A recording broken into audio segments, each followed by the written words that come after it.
Et bonjour à tous, on se retrouve au potager pour une nouvelle vidéo. On est autour du 10 avril et là il commence à faire vraiment beau, c'est une vraie journée de printemps, ça fait plaisir. Et on va faire une petite vidéo un peu théorique pour répondre à une question, à savoir où est-ce qu'il y a besoin d'avoir une serre pour cultiver. Comme vous pouvez me voir cultiver chaque année, moi je n'ai pas de serre de culture, j'ai des serres à semis où je développe mes petits plants dans des endroits un peu privilégiés, un peu abrités pour qu'ils aient des conditions de germination, puis après de premier temps de pousse vraiment optimal, super agréable pour eux, mais après je les cultive à même le sol, en pleine terre, je cultive pas sous serre, et vous me voyez récolter chaque année quand même de belles récoltes, de belles quantités de légumes. Et vous allez voir d'autres youtubeurs qui par exemple pour leurs tomates, leurs aubergines ou leurs poivrons vont faire ça systématiquement sous serre. Je pense à Jaco par exemple qui est à Boulogne-sur-Mer, Didier Amstetter en Alsace qui lui également s'est mis une belle serre pour ses tomates et qui en fait quand même à l'extérieur et qui explique que systématiquement elle meurt du mildiou très rapidement. Vous verrez Olivier à Béziers qui n'a pas de serre de culture non plus, Agriculture Vivrière qui est dans le Morbihan, donc sud de Bretagne, pareil pas de serre. À l'inverse, Damien Decars, Lunas, Jean-Pierre du potager de Lunas, Maude du jardin d'Aléquil, les trois ont des serres, je crois par exemple. Enfin voilà, bon, on peut faire un peu le tour des youtubeurs comme ça, et on voit qu'il y en a certains qui cultivent sous serre et d'autres sans serre. Et donc en fait, voilà, sans serre, c'est essentiellement en gros Olivier, je pense Agriculture Vivrière hein, qui fait des tomates sans serre, poivrons, mais aubergines, je crois qu'il essaye même pas. Et puis moi, voilà, votre serviteur. Et je me suis dit quel est le critère en fait qui fait qu'on a besoin d'une serre ou pas. C'est quand même quelque chose de super important à savoir pour se lancer au potager, savoir si vous allez avoir besoin d'une serre pour cultiver ou pas. Sachant que moi je pourrais quand même utiliser une serre ici, j'aurais quand même du coup des récoltes qui seraient prolongées, même s'il n'y a pas une grande nécessité d'avoir une serre ici. Si j'avais une serre, j'aurais quand même des récoltes prolongées, je pourrais récolter des tomates quasiment jusqu'à Noël, alors que là généralement mi-octobre, enfin début octobre, mi-octobre, voilà, toutes les tomates commencent à mourir du mildiou. Je pourrais aussi les commencer à récolter plus tôt. Voilà, donc c'est pas parce que j'utilise pas de serre qu'avec une serre ça serait pas mieux, mais en tout cas sans serre on a quand même des belles récoltes et une plage de culture suffisamment importante. Et donc c'est ça que j'ai regardé, c'est la plage de récolte des 3 légumes d'été majeurs qui vont m'intéresser ici, à savoir l'aubergine qui est la plus difficile à faire venir. Après le poivron qui est moins délicat et la tomate qui elle demande carrément moins de chaleur et qui est la plus facile à faire venir. Alors sur mon site Potager Coach, j'ai fait une sorte de calendrier personnalisé par climat qui calcule pour chaque légume les dates de culture optimale et puis en gros la durée de la culture à chaque fois. En gros ça considère chaque légume comme une sorte de petit machine énergétique, en fait une petite machine à faire de la photosynthèse qui a une plage de température optimale pour fonctionner et qui a besoin d'une durée en gros d'accumulation d'énergie suffisamment importante qui recharge une jauge, et puis quand elle arrive au bout de cette jauge, en gros c'est là qu'elle va commencer à produire ses légumes et qu'on va pouvoir commencer à récolter. Et donc pour chacun de nos 3 légumes qui vont nous intéresser, on va avoir des plages de fonctionnement de notre moteur photosyntétique différentes. Alors pour l'aubergine, on va avoir une plage de 12 degrés qui va être, donc le premier chiffre ça va être ce qu'on appelle le zéro de végétation, c'est-à-dire que en dessous la plante arrête de pousser, donc à 12 degrés on a 0% de croissance, 12 degrés en dessous. À 38 degrés c'est le maximum de végétation. J'ai jamais trouvé vraiment de nom pour ce chiffre-là, mais c'est en gros la température maximale au-dessus de laquelle il commence à faire trop chaud et la plante ne pousse plus non plus. Donc là, au-delà de 38, la plante ne pousse plus. On a à nouveau 0% d'accumulation d'énergie par notre petit moteur de photosynthèse. Et on a un optimum à 25 degrés où là, on va avoir 100% de génération de photosynthèse par notre aubergine. Pour le poivron, on a une plage de 8 degrés à 40 degrés avec un optimum à 24. Et pour la tomate, on a une plage de 12 degrés à 32 degrés avec un optimum à 22. Et donc à partir de là, je fais tourner mon algorithme sur mes petits moteurs de photosynthèse que vous voyez là. Et puis du coup, la jauge se remplit sur la phase de culture de la plante. Et puis il arrive un moment où la jauge est remplie et là démarre la phase de récolte. Phase de récolte qui va durer généralement voilà, jusqu'aux premières gelées dans les calculs. Alors le modèle ne prend en compte que les températures, ça prend pas en compte les précipitations, notamment sur toute la partie mildiou, vu que la tomate y est très sensible, sachant que même si on ne fait pas de serre, dans les endroits où il y a beaucoup d'humidité, beaucoup de pluie, ça n'empêche pas de mettre un toit sur ces tomates, c'est-à-dire juste mettre une bâche transparente, mais pas ouverte sur les côtés, qui laisse passer l'air, voilà, juste pour les abriter de la pluie. Ça se fait pas mal, hein, je sais qu'il y a pas mal de gens qui font ça, mais on parle pas vraiment d'une serre, là on parle juste vraiment de mettre un toit à ces tomates, voilà, pour leur faire une sorte de parapluie, mais un toit transparent, hein, pour que la lumière passe. Ou alors il y en a juste qui se sont fait des sortes de toits temporaires. Dès qu'il se met à pleuvoir, comme ils sont présents souvent en potager, ils tirent le toit sur leurs tomates et puis après ils l'enlèvent. Bon, j'ai pas mal lu de commentaires d'entre vous qui font ce genre de choses. Donc là on parle vraiment d'une serre de culture, pas d'un toit sur ces tomates. Et donc pour chaque climat, j'ai regardé pour l'aubergine l'itinéraire de culture qui a le nombre de cases de récolte le plus grand, et j'ai compté 4 points pour chaque case de récolte, hein, donc les cases roses dans mes itinéraires. Pour les poivrons, j'ai compté 3 points, et pour les tomates, j'ai compté 2 points par case de récolte. Et voilà, j'ai pris à chaque fois pour chaque légume l'itinéraire avec la période de récolte la plus longue, et puis j'ai sommé tous ces points avec le coefficient adéquat pour obtenir un score par climat qui va me donner en gros une phase ce que j'ai appelé des points de douceur de climat qui vont permettre de dire si on va avoir une période de récolte très longue des légumes d'été ou très courte, et du coup si on a une période très courte on va avoir plutôt intérêt à installer une serre. Alors il faut faire attention au niveau des résultats, c'est que ça dit pas quels sont les climats froids et quels sont les climats chauds. Si par exemple en hiver vous êtes toutes très au nord et qui fait -20, eh ben ça sera la même chose pour vos aubergines que si vous êtes plus au sud et qui fait -1. De toute façon à -1 ou à -20 en extérieur, vous n'allez pas cultiver de l'aubergine, et ça revient au même, hein, que voilà, vous êtes en négatif, que vous le soyez d'un petit peu ou de beaucoup, ça change pas grand chose.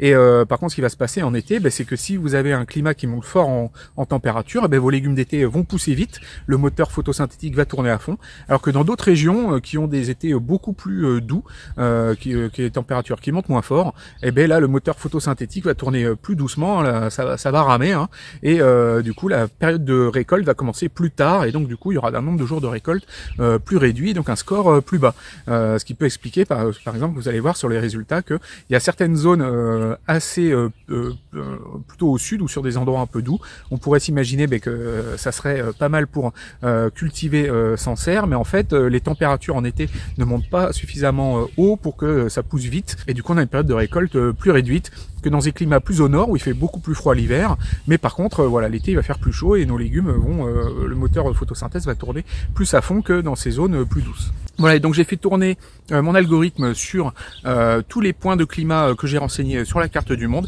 et j'obtiens ce résultat là, voilà, que vous voyez ici, avec 4 couleurs différentes, un peu arbitraires, hein, avec des seuils qu'il a fallu que je positionne, hein. J'ai mis ça voilà de manière un peu arbitraire pour indiquer des différentes plages de culture. Donc, alors en rouge on va retrouver tous les endroits où on va avoir une plage de récolte sans serre vraiment très belle, on peut très clairement se passer d'une serre, voire même dans les endroits où, pour les régions où on peut se passer une serre parce qu'il y fait très chaud, avoir une serre ça risque presque d'être un inconvénient parce qu'il risque de faire trop chaud sous la serre, voilà, donc là c'est vraiment les endroits où on peut cultiver en extérieur, où les légumes d'été sont vraiment les bienvenus au naturel. En jaune un peu en dessous, donc ça va être typiquement là où moi je me trouve moi, les endroits où il va faire bien doux, on va avoir une plage de récolte bien longue, mais si on a une serre on verra quand même une belle différence par rapport au fait d'avoir pas de serre, mais on peut très bien se passer d'une serre, comme moi je le fais, hein, j'arrive quand même à avoir de très belles récoltes sans serre, voilà. Mais avec une serre j'aurai quand même de meilleurs résultats. Après on va voir le bleu clair, où là le bleu clair ça commence à se dégrader en termes de période de culture, où là ça va être plus intéressant de commencer à envisager d'avoir une serre, même si on peut très bien on peut continuer à s'en sortir sans serre, ça commence à devenir plus compliqué, et voilà, ça peut devenir intéressant d'avoir des serres. Et puis le bleu foncé, où là clairement il va vraiment avoir une période de récolte très courte, voire même pour les aubergines pas de période possible, hein, de culture. Donc là ça va être clairement très conseillé d'avoir une serre dans ces zones là. Donc si on regarde un peu du coup ces emplacements là, on va commencer par le rouge, hein. On va retrouver tout le bassin méditerranéen, enfin toute la côte méditerranéenne. Donc je pense à André du côté de Cannes, hein, où j'ai pu me rendre, hein, j'ai pu voir que ils cultivent bien effectivement tous ces légumes en extérieur, ils n'ont pas besoin forcément de serre, ou s'ils en ont, c'est vraiment juste des toits, elles sont vraiment bien ouvertes sur les côtés. On va retrouver également du côté de Béziers Olivier, qui lui également n'a pas de serre de culture et a même plutôt, comme je vous disais, le problème inverse, qui fait trop chaud en été, donc il a mis en place des solutions d'ombrage pour essayer de faire baisser la température sur son jardin. On voit la Corse également, du coup, qui est en rouge, tout le tour de la Corse, et puis le centre de la Corse en bleu, parce que la Corse c'est une montagne, ça grimpe pas mal, j'y suis allé, du côté de Corté, et là, clairement, avoir une serre, c'est plutôt intéressant. Alors, on va retrouver des points, la zone rouge va percer un peu dans le canal rhodanien, et puis la zone jaune après aussi derrière. Elle va remonter un peu comme ça au nord, donc ici là jusqu'à Montélimar. Alors voilà, ça dépend de où est-ce que je place les seuils pour les différentes zones. Là je l'ai fait en sorte que ça remonte jusque là. J'ai fait d'autres simulations avant où ça descendait un peu, où ça montait un peu moins haut. Voilà, mais en gros jusqu'à Montélimar, on est plutôt pas mal. Si on part vers l'ouest du coup de cette zone là, qu'on part dans la trouée un peu Carcassonne, Toulouse, jusque là on reste dans le rouge. Il fait vraiment bien chaud et on peut se passer de serre avec des périodes de récolte vraiment bien longues. Alors après de l'autre côté on va avoir toute la façade atlantique, et pareil, toute une belle façade de douceur qui remonte assez haut jusqu'à l'île de Noirmoutier. Alors ça veut pas dire qu'il va faire très chaud en été à l'île de Noirmoutier, qui va faire la même température qu'à Béziers ou à Marseille, mais ça veut dire que voilà, on va avoir une plage de douceur très longue qui va permettre de vraiment d'avoir de belles récoltes. D'ailleurs pour y être allé à l'île d'Oléron, l'île de Ré, voilà, c'est des endroits qui sont assez réputés pour le maraîchage. Je sais que par exemple sur l'île de Ré ils font pas mal de pommes de terre, l'île d'Oléron pareil, ça fait pas mal, ça cultive pas mal. Ils ont un climat vraiment très doux, très propice à la culture de légumes. Alors par contre là peut-être que là-bas ils utilisent quand même peut-être un peu des serres, mais plus pour des questions de pluie ou d'humidité, typiquement sur l'île de Noirmoutier, pour protéger typiquement les tomates des maladies, mais peut-être des toits suffirait plutôt que juste des serres entières, parce que voilà, on a vraiment des conditions qui sont vraiment bien propices à avoir une plage de récolte très très belle. Et comme ça, tout le long de la façade, comme ça, on va longer comme ça la façade du Médoc, Lacanau, Arcachon, Mimizan, tout ça, le Pays Basque, Biarritz, et puis on va arriver comme ça jusqu'à Bilbao en Espagne. Toute cette façade atlantique va avoir vraiment des super conditions pour cultiver en extérieur. Alors après on va passer sur la zone un peu moins propice, la zone jaune dans laquelle moi je me situe. Là on voit c'est la zone qui suit un peu, et donc on va continuer en gros entre Toulouse et Bordeaux, toute cette zone là qui va se trouver en jaune, et puis également on va prolonger dans le canal rhodanien. En gros, un peu vers le nord, toute la zone rouge qui est un peu plus au sud. On voit que ça va aller jusqu'à Angoulême, à Nantes, toutes ces zones-là, par exemple du côté de Nantes, c'est, comme je vous l'ai dit, c'est des endroits très connus pour le maraîchage, la tunnel nantais, la carotte nantaise. J'en profite pour faire un coucou à Eric Souffleux qui est du côté de Saint-Nazaire. Voilà, toute cette zone là c'est une zone maraîchère avec des climats vraiment très propices à la culture de légumes, donc voilà, c'est pas étonnant qu'on les retrouve là. Pareil, on va retrouver le Lot-et-Garonne également dans cette zone là, là c'est pareil, c'est une zone très propice à la culture de légumes. Il y a beaucoup de maraîchage dans cette zone là, beaucoup de fraises, de vergers. Alors on voit que dès qu'on passe du côté de Bergerac, du côté de Jean-Pierre du potager de Lunas, là on est passé en bleu, le climat est tout de suite pas mal refroidi. C'est vrai que c'est la Dordogne, dès qu'on part vers la Dordogne, les étés sont tout de suite beaucoup moins chauds. Et pour avoir vu sa dernière vidéo à Jean-Pierre, j'ai pu effectivement, il a une belle serre, une très grande serre de 40 mètres carrés d'ailleurs, où j'imagine qu'il fait ses tomates et pas mal de cultures comme ça, les cultures de légumes d'été. Il les fait sous serre. Puis on va encore un peu plus à l'est. On va tomber sur Damien Decars, pareil, en Corrèze. Lui, pareil, il a une serre pour cultiver, donc il est dans la zone bleue.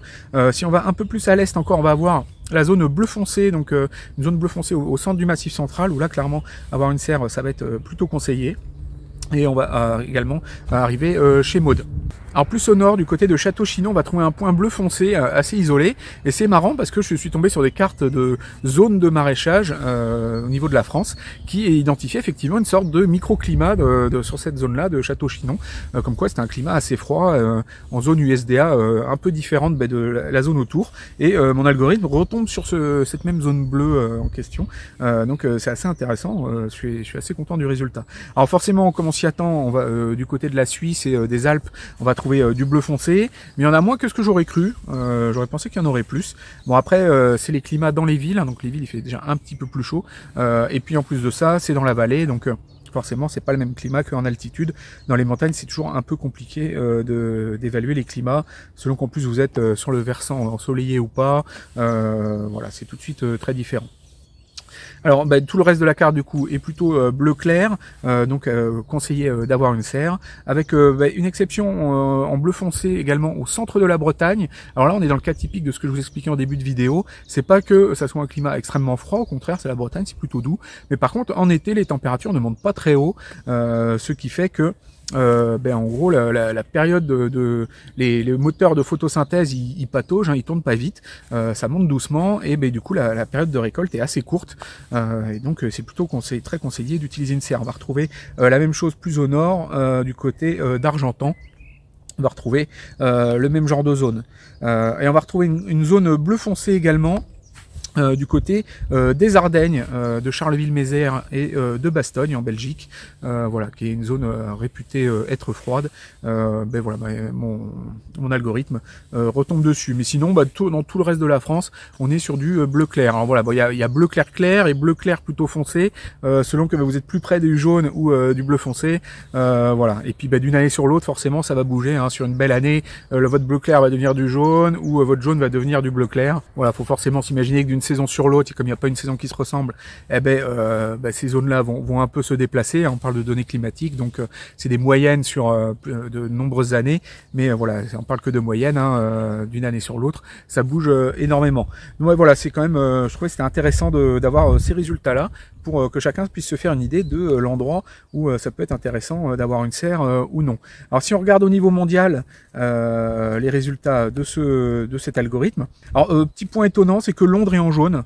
Alors voilà, c'est peut-être parce que la température est prise au centre de la ville et que du coup il y a quelques degrés de plus, ou alors effectivement il y a peut-être un climat un peu spécial à Londres, avec un climat plutôt doux et puis des bonnes chaleurs, des températures assez fortes, ou alors enfin bon, je sais pas, c'est peut-être un artefact de mon algorithme ou un climat qui est mal mesuré, je sais pas trop. Voilà, du coup au niveau de Londres on va trouver également du jaune, donc forcément on va avoir du bleu foncé au nord, donc dès qu'on monte très haut, du côté du Danemark forcément, en Écosse, tout ça, ça va être bleu foncé.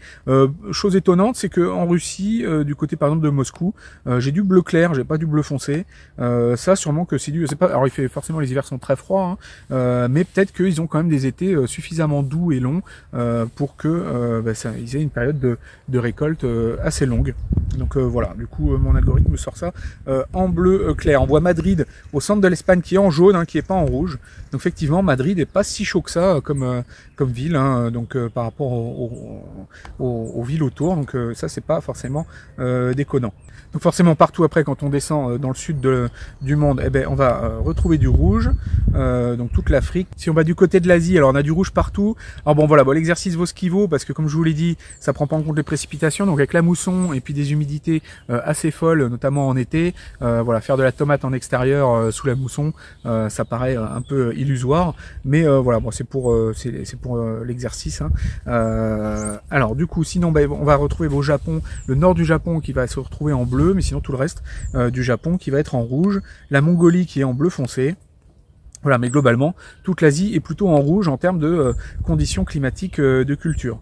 Alors si on va regarder du côté de l'Amérique du Nord, alors ce qui est intéressant, c'est qu'il faut bien avoir en tête que c'est très décalé. New York est au niveau de l'Espagne, par exemple, et puis Montréal est plutôt au niveau de Bordeaux en termes de latitude. Mais on a une sorte de décalage de température qui est lié au Gulf Stream, qui refroidit pas mal l'Amérique du Nord et qui réchauffe pas mal l'Europe.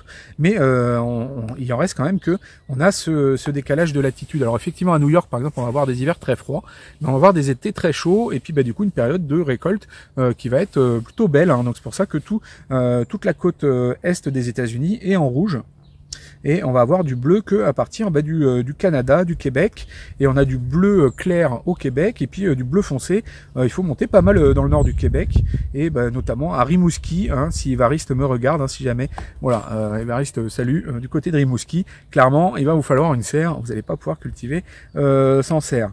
Mais voilà, globalement, les États-Unis sont quand même beaucoup en rouge, à part au niveau des Rocheuses. On va avoir une zone en bleu et en jaune, et puis du côté de Seattle, Portland, au nord-ouest des États-Unis.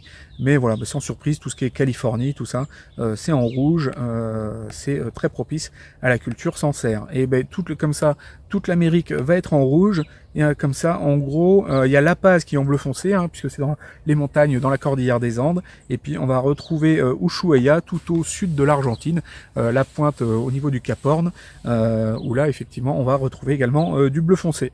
Voilà, je pensais que ça pourrait être intéressant de voir ça, le résultat de cet algorithme-là. Et de bien voir que la France est assez particulière parce qu'on est vraiment à cette sorte de zone de démarcation dans le monde des endroits où avoir une serre ou pas une serre, ça peut faire la différence. Et puis entre le sud de la France et le nord de la France, on n'a pas du tout les mêmes conditions de culture. Donc voilà, c'est assez intéressant de voir ces différences-là. Mais c'était pour vous faire un petit peu un point sur ce petit calcul que j'ai rajouté dans mon logiciel.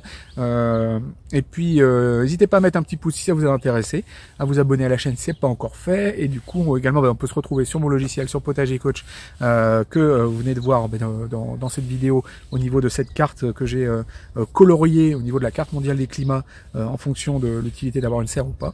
Et moi il ne me reste plus qu'à vous dire à bientôt pour une prochaine vidéo, à bientôt.